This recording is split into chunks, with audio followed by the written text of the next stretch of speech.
are. The clock has struck 12. It is noon in Malta. What time is it in Cape Town, Johannes? Noon in Cape Town. Same time zone. Noon in Malta, noon in Cape Town. It's ELC o'clock here on the Facebook page of Schools and Agents. Many of you, I'm sure, have recognized Johannes's face. Johannes has been a part of our industry for a very long time. And today we're here with Johannes to talk about his latest development, the latest development in his career. And we're here to talk about ELC, which forms part of the University of Cape Town. But before we get into the details of that, Johannes, I'd like to start with a question that is perhaps on everybody's mind. When it comes to COVID, what's the situation like in South Africa at the moment? Yeah, everybody talks about COVID. So we have to talk about COVID. There's just no getting rid of it for now. We have to talk about COVID too. Yeah. We're trying, to not let it affect us too much, but obviously, we are all affected by it, especially in our industry. I would say the situation in South Africa is so la, but we are on a positive trend again. Our third wave came late, typically, also like seasonally in our winter, which is now coming to an end. We had the start of spring. So we are in the third wave, but decreasing. Cases are decreasing, vaccinations are going up. I checked a few numbers, like we're talking like 6,500 cases over the past 7 days, and 120,000 active in South Africa. And we are a big country.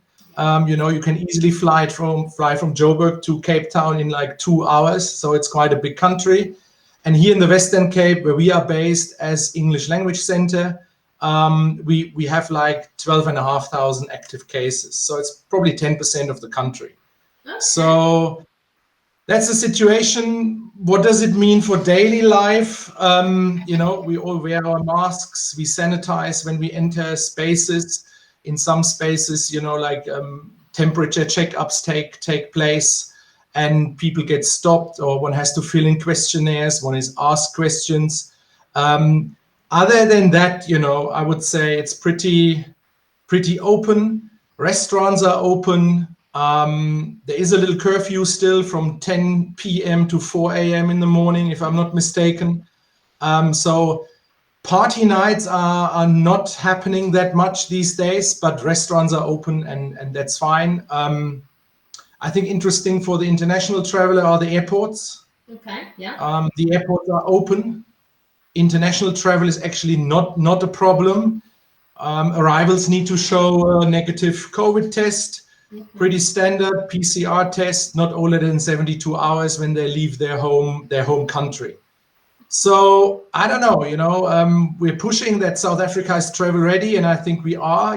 We are travel ready. We are here to receive students if they want to come. I see no problem in that. Okay. And speaking of students, what is the student situation like at the moment in South Africa? As you know, I come from running a small school, right? So I must say that, I've been with ELC now for almost a year, and it's very impressive, how many students we have. We have more than 70 students at the school at the moment.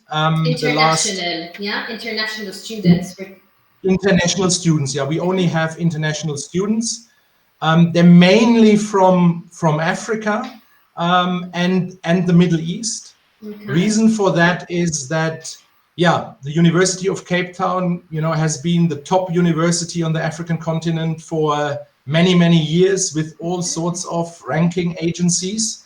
And we also rank among the top 40 in the world. So it's very popular among African students.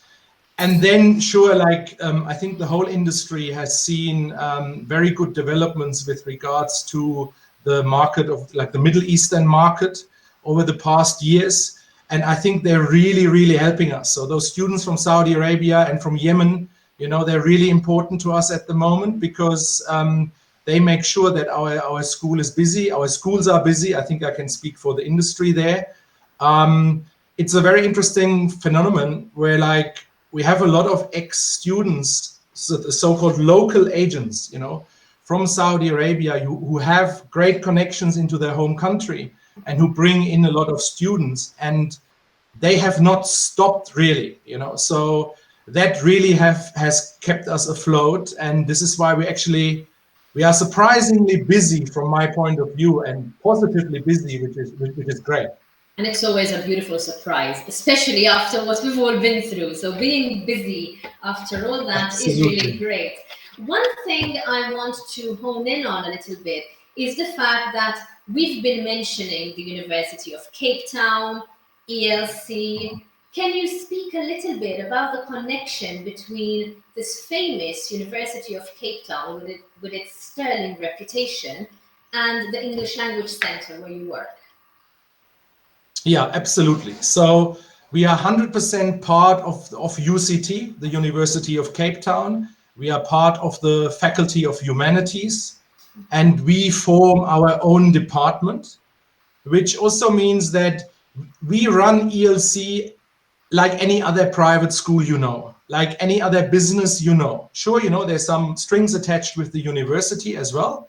But we run the school as an income generator for the University of Cape Town. So all the funds, so all the proceeds, go to the University of Cape Town. Okay, understood. And the students who come to you, are they necessarily on their way to the University of Cape Town, or can they simply come to you to learn English and then go back home? Yeah, I would say majority of our students come for an English language course. Okay. Some of them continue their studies, but the main aim of the students that we have, I would say, is to improve their English. Okay. And the university could be a next step. So we're not a pathway school. Exactly. Per se. Exactly. Okay, yeah. That's what I wanted to know. Okay. And we're talking about then the English courses. Can you tell us a little bit about the types of courses that you offer at ELC and the quality of these courses? Because again, I have to bring in the name of the university again, but if you are associated with the University of Cape Town, then I presume the quality needs to be quite high. Yeah, obviously, there's quality control in place, and, I think always in an English language school, it starts with your teachers that you have, and I think we've got brilliant teachers, very committed to what they're doing, very passionate about what they're doing, and, with all sorts of qualifications, a couple of Delta teachers, CELTA teachers, TOEFL teachers. We actually have our own TOEFL training course that we run a few times a year. So we also, we're making sure that more teachers get trained. So quality obviously is a very high measurement within the university, and a very important point to us. Okay. With regards to courses, it's like, we have the general English courses that you can find at any other school around the world, 20 lessons a week, 30 lessons a week, a more intensive program. But the university or ELC, like we also have a 25 lesson course. And what I can see is that like there's a lot of flexibility with those courses, especially in the afternoon. So students could, for example, book a semi-intensive course where you have general English in the morning, and in the afternoon, they choose business English, or they choose English for academic purposes. And it's not very rigid. So they can say, I want this for 25 lessons, or I want this for 30 lessons. So those afternoons then, take place twice a week or 4 times a week. Every Friday is off for us to do teacher training, to have our meetings, but also for the students to go off into the weekend early. So I think that's a very interesting concept as well. Definitely. So this is pretty standard. I had a school that did that in my days. Give me every Friday off. Yeah. Friday afternoon, of course, like, so until they're almost off today, until 1 o'clock they need to be in class. Okay. And then that gives us room, to organize things and also to get ready for the intake on Monday. So there's a lot of flexibility around that, how students can mix a course. I don't know, it's maybe 2 more courses I would like to mention. The one is a full-time IELTS course, which you won't find at other schools really. So it's not general English plus IELTS. It's a pure and sole IELTS preparation course. And how does it also differ? Highly flexible. How does this purely, focus on IELTS course differ from the other general English plus IELTS courses? Yeah, like, often in schools you have the link general English plus IELTS. So general English in the morning, one is in the upper intermediate class, for example, and then there's a focus on the exam preparation in the afternoon. But here we are focusing full time on IELTS. So basically, from Monday to Friday in the mornings. So there's no combo with general English. So it's a full focus on the IELTS. And the good thing also is it's not linked to exam dates. The students can start any Monday, they can finish any Friday, and they can also choose the duration of their course, depending on their level. And yeah, if they're not ready for the IELTS, they can just do general English a few weeks and then go into the IELTS course. So I think that's a very interesting course that's also well booked. We have exams in Cape Town as well that the students can take. And yeah, so that's the one course that I would like to mention. The other course is the General English Plus Language Excursions course, a course that I brought to the party, and it's a cultural immersion course. So you can imagine that instead of having a conversation class in the classroom and talking about South African history or South African food or the environment, any topic that's interesting for a student, we take the students out to meet the people of Cape Town. And yeah, it's newly with ELC, with my previous venture like Kuru's English. We have done this for 12 years. That's why I say I brought it to the party. And the concept, you can imagine it like this, it's always the same in a sense that you have a bunch of students with their teacher. They go with the tour guide out of the classroom to meet a host. And the host of the language excursion will be like an interesting person, anyone that's interesting. This could be a lady in Bukab, who prepares Cape Malay food for us. This could be an artist in Newlands who does pottery. This could be street art in Woodstock, a street artist. This could be a fashion designer who shows his range or her range. So we're talking about topics that are interesting for anybody that comes to South Africa, that comes to Cape Town, or that anybody that comes into a country that she doesn't know and wants to explore and discover. And the nice side effect that we have, or actually the main focus on it, is that the students use the language in an authentic environment. So instead of talking about these things in the classroom, why not experiencing it?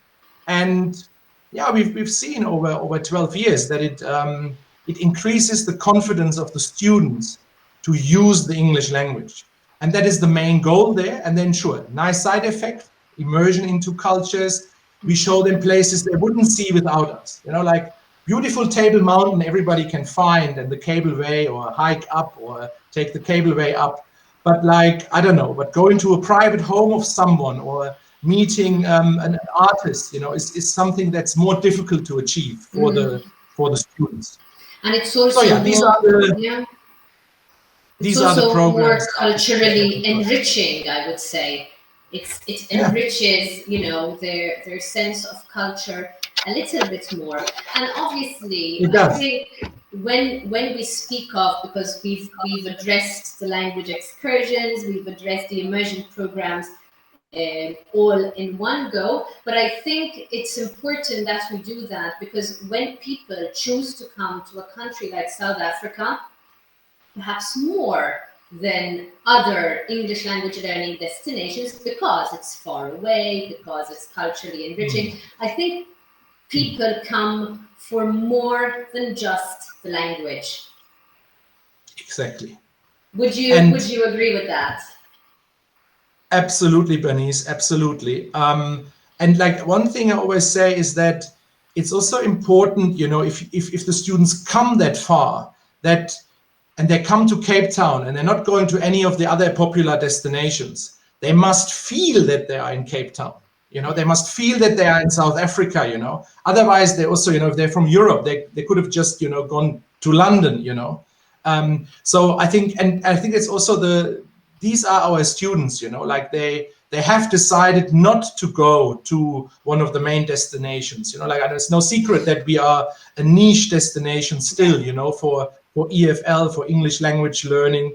And so I think it's paramount that the students can feel where they are, you know.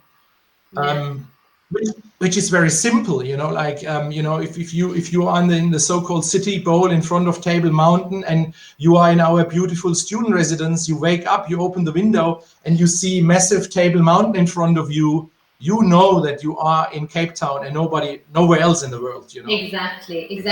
And you've just mentioned one phrase which reminded me of a question I wanted to ask you in terms of accommodation.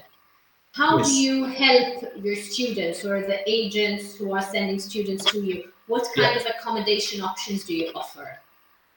Yeah, it's a good point, because also it's very similar to any private English language school. We have our own network of host families in the city bowl, in the city center, on the Atlantic seaboard. And we also have our own beautiful student residence that we call the Yellow House, very close to the school. I would say 25 minutes on foot, 7 minutes in an Uber. You know, a lot of students share Ubers, you know, it's very cheap. So yeah, so these are the accommodation options that we have, very similar to, you know, any other language school. And they're our own. What I mean with that is they are ELCs and not UCT's student residences. Okay. That's completely separated. Okay, so they belong to the English Learning Centre, not to the University of Cape Town, because sometimes when we That's use correct. the acronyms, not everybody understands. So for clarity's sake. Yes. Okay, I have one final question for you today, Johannes.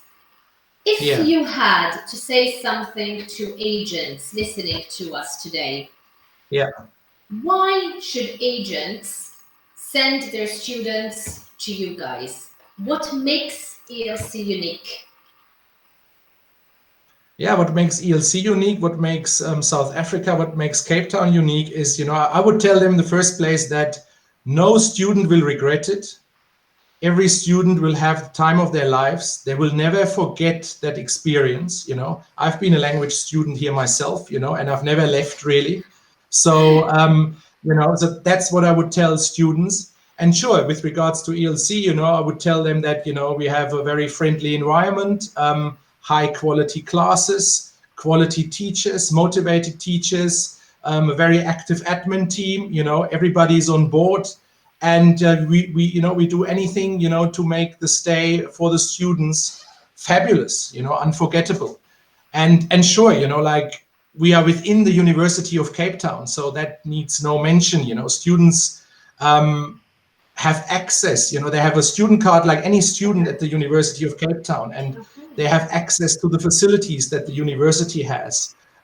They can meet other students also. And I think one other thing that I forgot to mention is that if one Googles University of Cape Town, you know, like we will see that we're slightly, the university, the main campus is slightly out of town, but the English Language Centre is based at the hidden campus. So we are in the city center, right in front of Table Mountain. So it's very easy for students to find us, to access the school, and to access everything that's around the school. Exactly. Restaurants, parks, museums, clubs if they're open. Once they open. If they're open, etc. Exactly. Very well. Johannes, is there anything from the list of questions that I had prepared for you? I've asked you everything. Is there anything that you would like to add, perhaps as a final comment before we conclude? Yeah, the final comment can only be, you know, South Africa is travel ready. The language schools are travel ready. ELC is travel ready. You know, we really look forward to receive more students. We are going into summer now, so we're very excited. You know, vaccination rates are going up. You know, so we have good speed now. So yeah, it would just be lovely to welcome anyone, you know, who wants to improve his English to our beautiful school, to our beautiful city, to our beautiful country. Very well. And one final thing, Johannes, can you share, can you tell us what your website is in case people want to access it? And I will type it here in the comment section. So it's www. Yes, of course. www. Let me just make sure that I don't make a mistake. UCTLanguageCentre.com. And is it Language Center RE or ER? Because that is one. Language Centre, TRE. TRE, the English way. There we go. Yeah. Okay. UCTLanguageCentre.com. One word. Yeah. UCTLanguageCenter.com. There it is. That's 100%. Perfect. Okie dokie. So for anybody, in any case, we have already tagged ELC to our Facebook posting. We will be tagging ELC to all our posting on other social media as well. So it will be very easy for people watching us, agents watching us, who are perhaps interested in beginning to explore a new destination for their English language students if they haven't done any business with South Africa yet. Feel free, guys, to check out the website, to talk to Johannes over here, because I'm sure that after the year and a half, going almost into 2 years we've had, everybody is ready for the experience of a lifetime. And if you don't get the experience of a lifetime in South Africa, I don't know where else you can, honestly speaking. So thank you, everybody, for being with us today. Thank you, Johannes. Most welcome. It has been a pleasure. I have a question over here before we disconnect from Cinzia.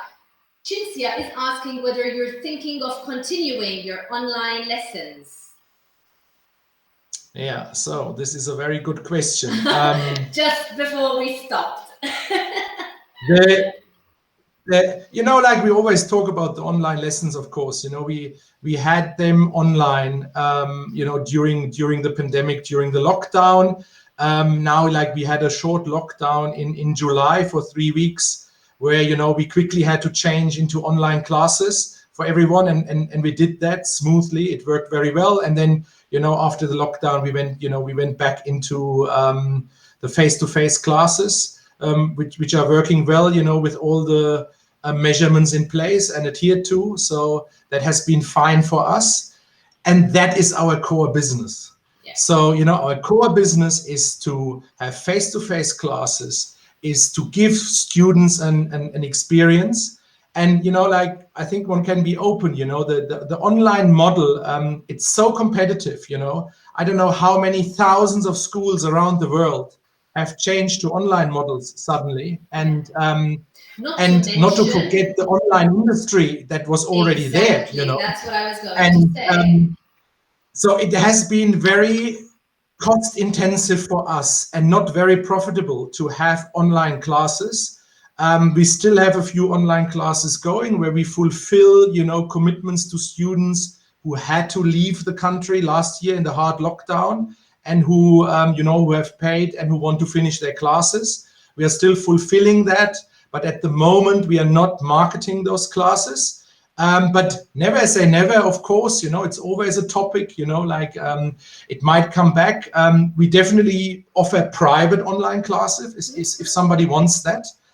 Private online classes are no issue. It's just the group classes that, are not viable for us. And because we have the face-to-face classes. Exactly. And what I suggest to Cinzia here, who's listening to us, is to perhaps get in touch directly with you, Johannes. Cinzia is saying that she has been an ELC student herself back in 2020. So it definitely proves the point that you were saying at the beginning, that a lot of people, you know, come to Cape Town, come to ELC, and they have this feeling that they are still part of the family, even, you know, months and years after they leave. So Cinzia, first of all, thank you for your question and your comment. And I suggest that you get in touch directly with Johannes. Yes. Perhaps, Johannes, you can follow up with Cinzia after this live. And hopefully, you know, this can lead to a new agent from Italy for you. So definitely. That would be fabulous. Yeah. Definitely a nice thing. So once again, thank you so much, Johannes. It's always a pleasure talking to you, but I can't wait to see you in person now.